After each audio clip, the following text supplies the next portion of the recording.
नमस्कार, नादी टीवी देख रहे हैं आप और मैं हूं आपके साथ माखू के बुलेटिन में देहरादून की खबर से। जहां देहरादून में सीएम पुष्कर सिंह धामी की अध्यक्षता में मंत्रिमंडल की बैठक समाप्त हो गई है। सचिवालय में हुई मंत्रिमंडल की बैठक में कुल 90 और 30 प्रस्तावों पर मंत्रिमंडल ने सहमति जताई थी। बता दें कि जड़ी बूटी के लिए योजना को मंत्रिमंडल ने मंजूरी दी है। इसके अलावा प्रदेश में मत्स्य पालन को बढ़ावा दिए जाने के लिए उत्तराखंड सरकार ने मुख्यमंत्री मत्स्य पालन योजना को भी मंजूरी दे दी है। कैबिनेट की बैठक खत्म होने के बाद मुख्य सचिव एसएस संधू ने मंत्रिमंडल की बैठक में लिए गए फैसलों की जानकारी दी। जिले हैं उसमें 12,000 करीब वन पंचायतें हैं, 1600 करीब जड़ी बूटियां होती हैं। तो इसमें सभी में जड़ी बूटी संग्रहण, पर्यटन और समुदाय आधारित उद्यमों को बढ़ावा देने की योजना स्वीकृत की गई, जिसमें महिलाओं की पार्टिसिपेशन को प्रोत्साहित किया जाएगा। ये 10 वर्ष के लिए योजना चलेगी। 2 फेज़ हैं इसकी। फेज़ 1 23-24 से शुरू होकर 28 तक चलेगी, जिसमें 200 चयनित वन पंचायतों में ये कार्य किया जाएगा। और फेज़ 2 जो है 28-29 से शुरू होकर 32-33 तक चलेगी। उसमें 300 और वन पंचायतें ऐड की जाएंगी। कुल लागत इस प्रोजेक्ट की 628 करोड़ रुपया है पूरे 10 साल की अवधि में। और इससे जितनी भी ज़्यादा से ज़्यादा जड़ी बूटी हो सकती ऊपर, जो इसमें टोटल अनऑर्गेनाइज तरीके से, जब प्राइवेट ट्रेडर तो कर ही रहे हैं लेकिन कोई इसको ऑर्गेनाइज तरीका नहीं था, इसको एक पूरी योजनाबद्ध तरीके से प्रोत्साहित किया जाएगा। और हमें अनुमान है कि इसमें एक बहुत बड़ी संख्या से रोजगार सृजित होगा। तो इसी खबर पर ज्यादा जानकारी लेके हमारे साथ में state bureau head Sonu Singh जुड़ गए। सोनू, सीएम पुष्कर सिंह धामी की अध्यक्षता में मंत्रिमंडल की बैठक हुई है और इन कौन-कौन से ऐसे प्रस्ताव है जिस पर मुहर लगी? देखिए, कई ऐसे प्रस्ताव हैं जिन पर मुहर लगी है, चर्चा की गई है मंत्रिमंडल की बैठक में। और समाज के हर तबके से संबंधित कई ऐसे प्रस्ताव थे जिन पर चर्चा हुई और चर्चा के बाद कैबिनेट ने अपनी मंजूरी प्रदान कर दी। एक सबसे जो महत्वपूर्ण है वो सरकार ने जो योजना को मंजूरी दी है वो है वन पंचायत स्तर पर जो जड़ी बूटियों का उत्पादन है। 1600 के करीब ये ऐसी जड़ी बूटियां हैं और इसमें वन पंचायतों को जोड़ा जा रहा है। अलग अलग चरणों में इन जड़ी बूटियों को ऑर्गेनाइज तरीके से इनका उत्पादन किया जाएगा और इससे कहीं ना कहीं रोजगार के नए साधन भी सृजित होंगे। 5,000 हेक्टेयर भूमि में ये होना है। 2 चरणों में होगा। 628 करोड़ रुपए की लागत लगेगी। इसके अलावा अगर हम और मुद्दों की बात करें तो मत्स्य पालन पर सरकार फोकस कर रही है और साथ ही साथ बरसात में जो पर्वतीय क्षेत्रों में नदियों में जो जल आता है इसके संरक्षण और संवर्धन के लिए भी छोटे छोटे चेक डैम बनाए जाने को लेकर के आज कैबिनेट ने मंजूरी दी है। और कुछ ऐसे कर्मचारी हैं, कुछ ऐसे विभागों की नियमावली है जिसमें संशोधन किया गया है। कुछ ऐसे प्रस्ताव थे जो कर्मचारियों से संबंधित थे। अगर हम गृह विभाग की बात करें तो जेल मैनुअल जो केंद्र सरकार का है उसको राज्य सरकार ने अडॉप्ट करने के लिए आज कैबिनेट में मंजूरी दी है।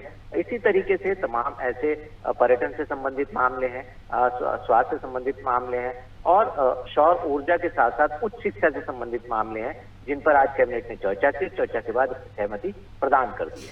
जी, लेकिन सबसे मूलभूत सुविधाओं में से एक होती है शिक्षा का अधिकार। इसको लेकर क्या कोई बड़ा प्रस्ताव पास किया गया? जैसे कि आपने भी जिक्र किया कि स्वास्थ्य को लेकर, पर्यटन को लेकर और विकास को लेकर हर एक फैसला लिया गया है, लेकिन अगर हम शिक्षा की बात करें तो शिक्षा के स्तर पर कोई बड़ा फैसला मंजूर किया गया है?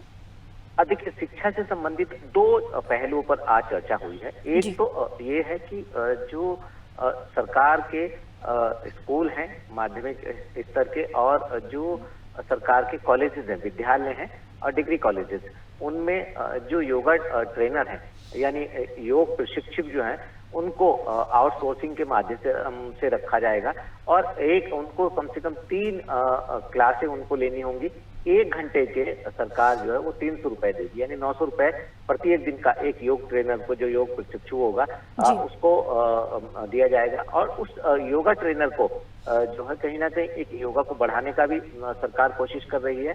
और इसके साथ साथ जब विद्यालयों में योग को पढ़ाया जाएगा, योगाभ्यास कराया जाएगा तो कहीं ना कहीं योगा को भी बढ़ावा मिलेगा और इसके साथ साथ रोजगार भी मिलेगा। तो 123 के लगभग ऐसे योगा ट्रेनर हैं जो कि अब आउटसोर्स के माध्यम से इनको रखा जाएगा। दूसरा, एक और व्यवस्था सरकार ने आज कैबिनेट में अपनी स्वीकृति प्रदान की है कि जिन छात्रों ने ITI जो है वो की हुई है 8th क्लास 9th क्लास तक, और जिन्होंने 10th के बाद 11th 12th क्लास स्टैंडर्ड की जो ITI है उसका प्रशिक्षण लिया हुआ है, और अगर वो हिंदी सब्जेक्ट में जो है वो अगर परीक्षा देते हैं तो उनका 10th पास मान लिया जाएगा और 12th मान लिया जाएगा।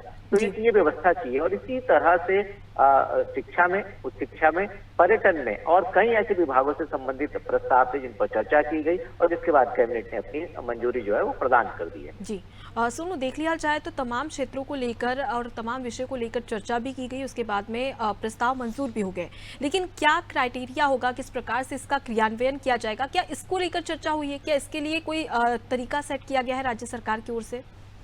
देखिए, जब कैबिनेट की बैठक होती है और मुख्यमंत्री की अध्यक्षता में बैठक होती है और सभी जो कैबिनेट के मंत्री हैं वो इसमें मौजूद होते हैं, मुख्य सचिव मौजूद होते हैं और लगभग जो विभागों के प्रमुख सचिव हैं वो कैबिनेट की बैठक में जब चर्चा होती है तो उस दौरान मौजूद रहते हैं। तो जैसे ही कैबिनेट अपनी स्वीकृति प्रदान करती है उसके बाद मुख्य सचिव स्तर पर या शासकीय प्रवक्ता के स्तर पर, जो सरकार के मनोनीत प्रवक्ता होते हैं उनके स्तर पर इसकी ब्रीफिंग की जाती है। ब्रीफिंग तो करने के बाद ये मान लिया जाता है कि जल्द से जल्द जो भी फैसले कैबिनेट में लिए गए इनको धरातल पर उतारा जाएगा और इसकी जिम्मेदारी अपर मुख्य सचिव स्तर के एक अधिकारी को मुख्यमंत्री ने सौंप रखी है। वो इसकी समय समय पर समीक्षा करते हैं कि कैबिनेट में जो फैसले लिए गए हैं और सरकार ने समय समय पर खास तौर से मुख्यमंत्री ने जो घोषणाएं की है उनको धरातल पर उतारे जाने के लिए किस तरह से कार्य किया जा रहा है और जिन जिन संबंधित अधिकारियों को ये जिम्मेदारी सौंपी गई है या जिलों की जिला अधिकारियों को ये जिम्मेदारी सौंपी गई है तो उसमें उसकी प्रगति रिपोर्ट क्या है, इसकी समय समय पर जो है वो समीक्षा होती रहती है और इस समीक्षा का जो परिणाम सामने आते हैं वो मुख्यमंत्री को अपडेट कराए जाते हैं। उसके बाद मुख्यमंत्री के निर्देश पर जो है इनकी कार्य प्रगति को देखा जाता है। तो जैसे ही कैबिनेट में फैसले लिए जाते हैं उसके बाद फिर इनको धरातल पर उतारा जाता है और धरातल पर उतारने के लिए अधिकारियों की एक टीम लगातार कार्य करती रहती है। जी बिल्कुल सोनू, तो ऐसे में माना जा सकता है कि 30 प्रस्ताव को मंजूरी मिल गई और उसके साथ ही किस प्रकार से धरातल पर उसे उतारना है उसका रोड मैप भी यहाँ पर राज्य सरकार के पास में है। फिलहाल के लिए बहुत शुक्रिया तमाम जानकारी हम तक पहुंचाने के लिए। तो देखिए, मंत्रिमंडल की बैठक हुई थी जिसमें 30 प्रस्ताव पर सहमति हो चुकी है और उसके साथ ही उसके क्रियान्वयन को लेकर भी लगातार राज्य सरकार प्रयासरत होती नजर आने वाली है।